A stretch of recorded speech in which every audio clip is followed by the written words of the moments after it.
Part Two, Chapter 1, Section 4 and 5 of The Possessed by Fyodor Dostoevsky. Perhaps he imagined, as he made his exit, that as soon as he was left alone, Nikolai Vsyevolodovitch would begin beating on the wall with his fists, and no doubt he would have been glad to see this if that had been possible. But if so, he was greatly mistaken. Nikolai Vsyevolodovitch was still calm. He remained standing for 2 minutes in the same position by the table, apparently plunged in thought, but soon a cold and listless smile came onto his lips. He slowly sat down again in the same place in the corner of the sofa, and shut his eyes as though from weariness. The corner of the letter was still peeping from under the paperweight, but he didn't even move to cover it. He soon sank into complete forgetfulness. When Pyotr Stepanovitch went out without coming to see her, as he had promised, Varvara Petrovna, who had been worn out by anxiety during these days, could not control herself, and ventured to visit her son herself, though it was not her regular time. She was still haunted by the idea that he would tell her something conclusive. She knocked at the door gently as before, and again receiving no answer, she opened the door. Seeing that Nikolai Vsyevolodovitch was sitting strangely motionless, she cautiously advanced to the sofa with a throbbing heart. She seemed struck by the fact that he could fall asleep so quickly, and that he could sleep sitting like that, so erect and motionless, so that his breathing even was scarcely perceptible. His face was pale and forbidding, but it looked, as it were, numb and rigid. His brows were somewhat contracted and frowning. He positively had the look of a lifeless wax figure. She stood over him for about 3 minutes, almost holding her breath, and suddenly she was seized with terror. She withdrew on tiptoe, stopped at the door, hurriedly made the sign of the cross over him, and retreated unobserved, with a new oppression and a new anguish at her heart. He slept a long while, more than an hour, and still in the same rigid pose. Not a muscle of his face twitched. There was not the faintest movement in his whole body, and his brows were still contracted in the same forbidding frown. If Varvara Petrovna had remained another 3 minutes, she could not have endured the stifling sensation that this motionless lethargy roused in her, and would have waked him. But he suddenly opened his eyes and sat for 10 minutes as immovable as before, staring persistently and curiously, as though at some object in the corner which had struck him, although there was nothing new or striking in the room. Suddenly there rang out the low, deep note of the clock on the wall. With some uneasiness he turned to look at it, but almost at the same moment the other door opened, and the butler, Alexey Yegorytch, came in. He had in one hand a greatcoat, a scarf, and a hat, and in the other a silver tray with a note on it. 9:30, he announced softly, and laying the other things on a chair, he held out the tray with the note, a scrap of paper unsealed and scribbled in pencil. Glancing through it, Nikolai Vsyevolodovitch took a pencil from the table, added a few words, and put the note back on the tray. "Take it back as soon as I have gone out, and now dress me," he said, getting up from the sofa. Noticing that he had on a light velvet jacket, he thought a minute, and told the man to bring him a cloth coat, which he wore on more ceremonious occasions.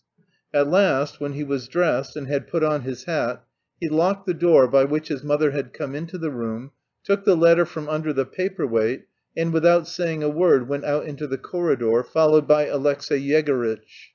From the corridor they went down the narrow stone steps of the back stairs to a passage which opened straight into the garden. In the corner stood a lantern and a big umbrella. "Owing to the excessive rain, the mud in the streets is beyond anything," Alexey Yegorytch announced, making a final effort to deter his master from the expedition. But opening his umbrella, the latter went without a word into the damp and sodden garden, which was dark as a cellar. The wind was roaring and tossing the bare tree tops. The little sandy paths were wet and slippery.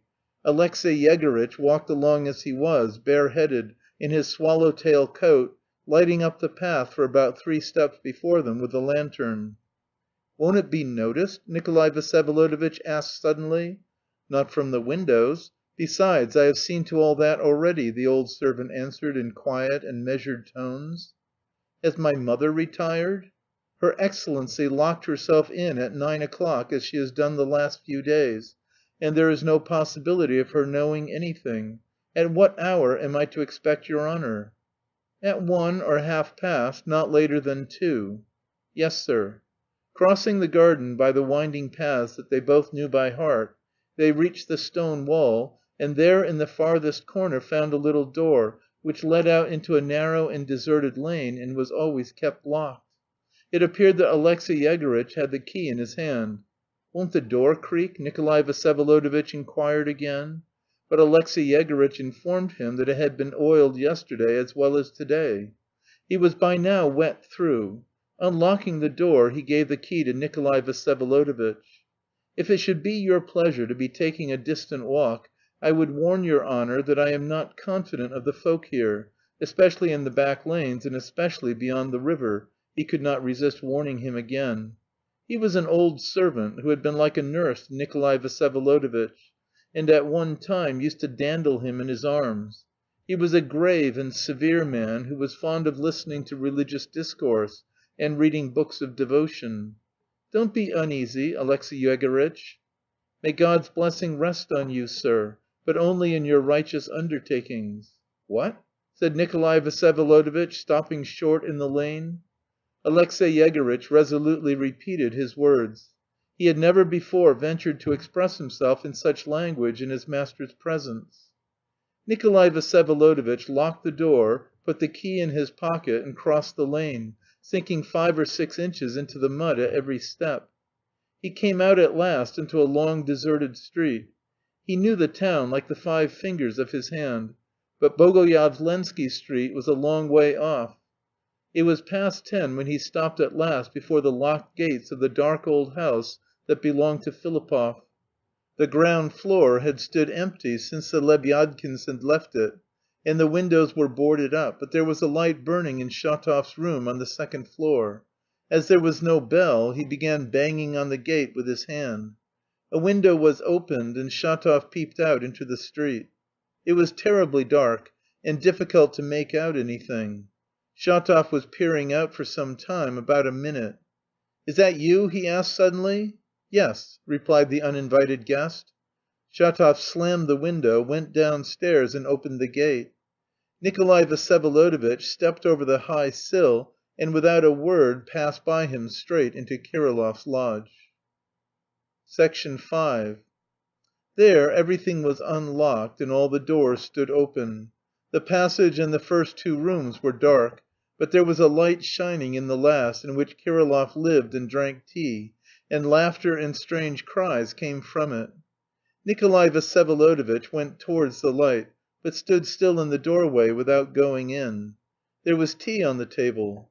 In the middle of the room stood the old woman who was a relation of the landlord. She was bareheaded and was dressed in a petticoat and a hareskin jacket, and her stockingless feet were thrust into slippers. In her arms she had an 18 months old baby, with nothing on but its little shirt, with bare legs, flushed cheeks, and ruffled white hair. It had only just been taken out of the cradle. It seemed to have just been crying, there were still tears in its eyes. But at that instant it was stretching out its little arms, clapping its hands, and laughing with a sob, as little children do. Kirillov was bouncing a big red india rubber ball on the floor before it. The ball bounced up to the ceiling and back to the floor. The baby shrieked, "Baw, baw!" Kirillov caught the "baw" and gave it to it. The baby threw it itself with its awkward little hands, and Kirillov ran to pick it up again. At last the "baw" rolled under the cupboard. "Baw, baw!" cried the child. Kirillov lay down on the floor, trying to reach the ball with his hand under the cupboard. Nikolai Vsyevolodovitch went into the room. The baby caught sight of him, nestled against the old woman, and went off into a prolonged infantile wail. The woman immediately carried it out of the room. "Stavrogin," said Kirillov, beginning to get up from the floor with the ball in his hand and showing no surprise at the unexpected visit. "Will you have tea?" He rose to his feet. "I should be very glad of it if it's hot," said Nikolai Vsyevolodovitch. "I'm wet through." "It's hot, nearly boiling in fact," Kirillov declared, delighted. "Sit down. You're muddy, but that's nothing. I'll mop up the floor later." Nikolai Vsyevolodovitch sat down and emptied the cup he handed him almost at a gulp. "Some more?" asked Kirillov. "No, thank you." Kirillov, who had not sat down till then, seated himself facing him and inquired: "Why have you come?" "On business. Here, read this letter from Gaganov. Do you remember I talked to you about him in Petersburg?" Kirillov took the letter, read it, laid it on the table, and looked at him expectantly. "As you know, I met this Gaganov for the first time in my life a month ago in Petersburg," Nikolai Vsyevolodovitch began to explain. "We came across each other two or three times in company with other people. Without making my acquaintance and without addressing me, he managed to be very insolent to me. I told you so at the time, but now for something you don't know. As he was leaving Petersburg before I did, he sent me a letter, not like this one, yet impertinent in the highest degree. And what was queer about it was that it contained no sort of explanation of why it was written. I answered him at once, also by letter, and said quite frankly that he was probably angry with me on account of the incident with his father 4 years ago in the club here, and that I for my part was prepared to make him every possible apology, seeing that my action was unintentional and was the result of illness. I begged him to consider and accept my apologies. He went away without answering, and now here I find him in a regular fury. Several things he has said about me in public have been repeated to me, absolutely abusive and making astounding charges against me. Finally, to day, I get this letter, a letter such as no one has ever had before, I should think, containing such expressions as 'the punch you got in your ugly face.' I came in the hope that you would not refuse to be my second." "You said no one has ever had such a letter," observed Kirillov. "They may be sent in a rage." "Such letters have been written more than once. Pushkin wrote to Hekern." "All right. How come? Tell me how." Nikolai Vsyevolodovitch explained that he wanted it to be to morrow, and that he must begin by renewing his offers of apology, and even with the promise of another letter of apology, but on condition that Gaganov on his side should promise to send no more letters. The letter he had received he would regard as unwritten. "Too much concession. He won't agree," said Kirillov. "I've come first of all to find out whether you would consent to be the bearer of such terms." "I'll take them. It's your affair. But he won't agree." "I know he won't agree." "He wants to fight. Say how you'll fight." "The point is that I want the thing settled to morrow. By 9 o'clock in the morning you must be at his house. He'll listen and won't agree, but will put you in communication with his second, let us say about 11. You will arrange things with him, and let us all be on the spot by 1 or 2 o'clock. Please try to arrange that. The weapons, of course, will be pistols. And I particularly beg you to arrange to fix the barriers at 10 paces apart. Then you put each of us 10 paces from the barrier, and at a given signal we approach.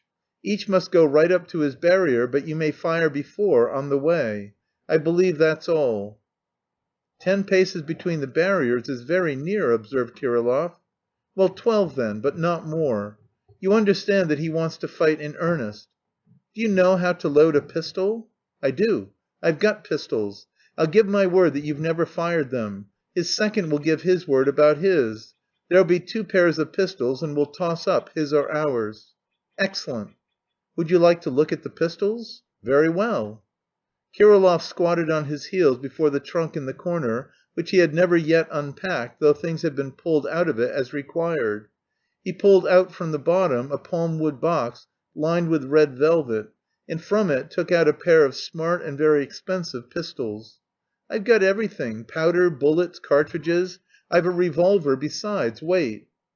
He stooped down to the trunk again and took out a 6-chambered American revolver.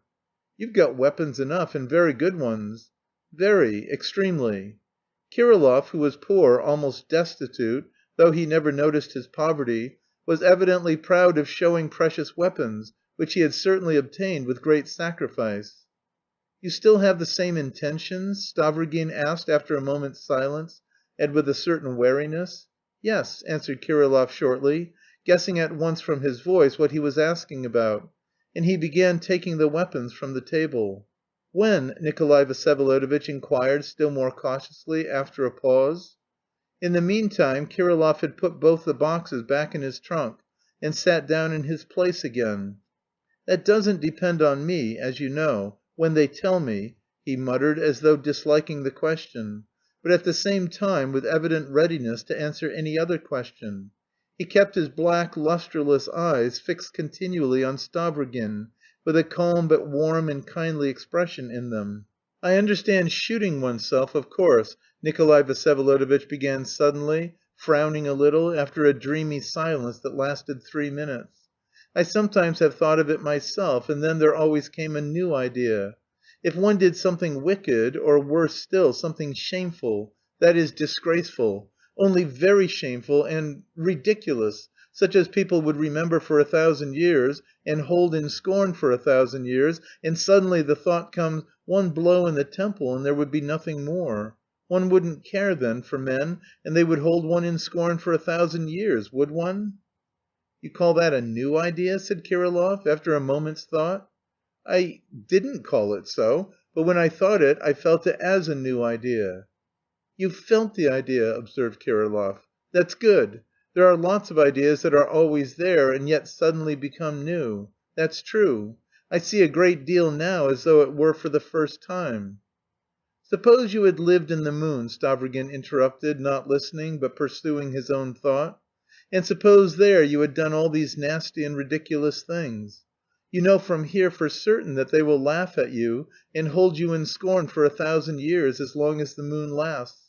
But now you are here and looking at the moon from here. You don't care here for anything you've done there, and that the people there will hold you in scorn for 1,000 years, do you?" "I don't know," answered Kirillov.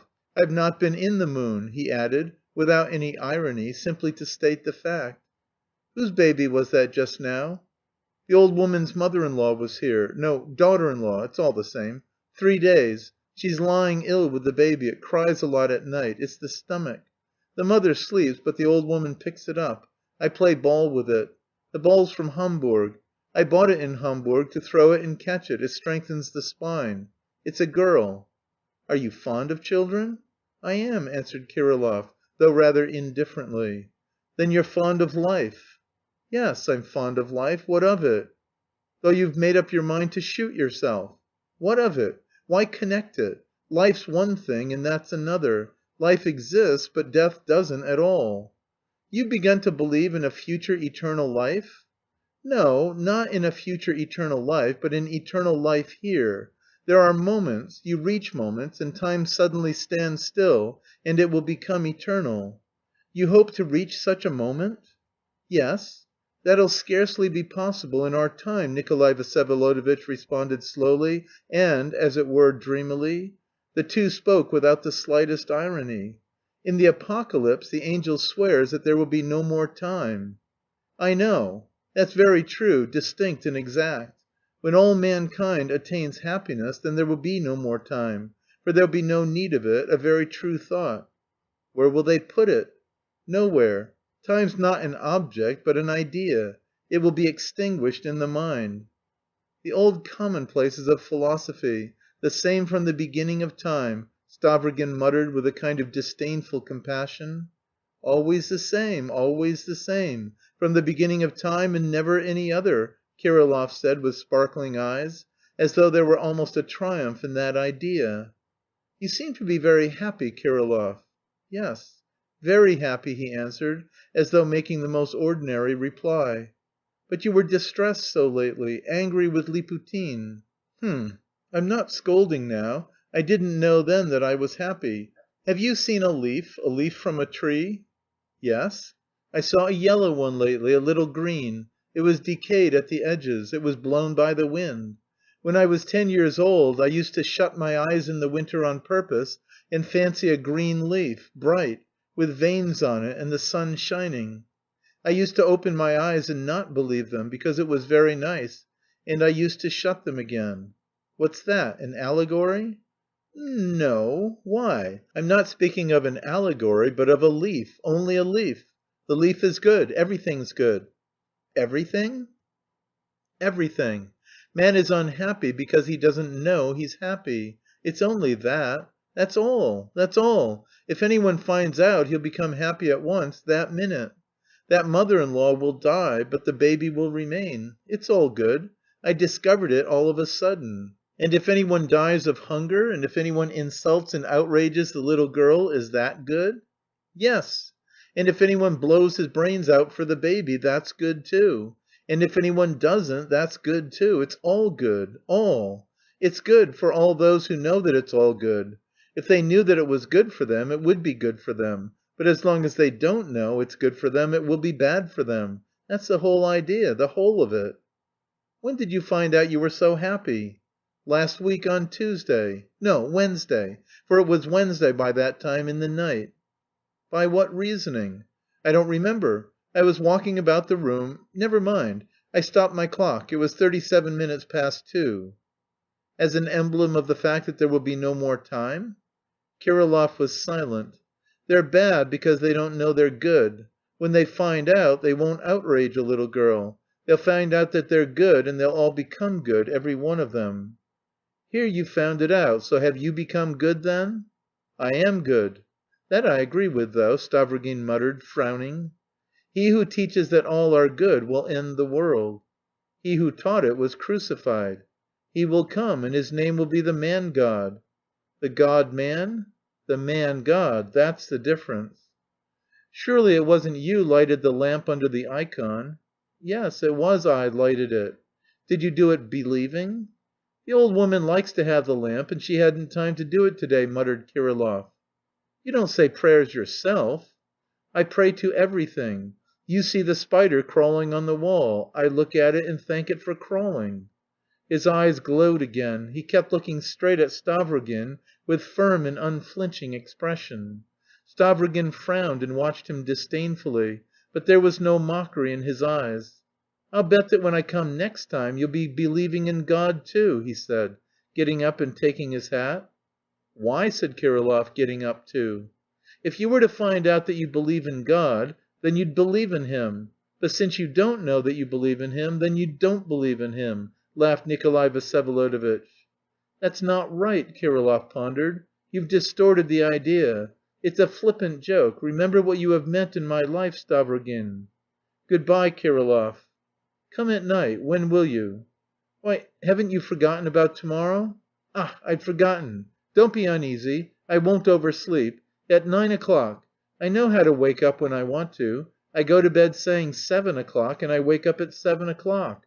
10 o'clock, and I wake up at 10 o'clock." "You have remarkable powers," said Nikolai Vsyevolodovitch, looking at his pale face. "I'll come and open the gate." "Don't trouble. Shatov will open it for me." "Ah, Shatov. Very well. Good‐bye." Chapter 2.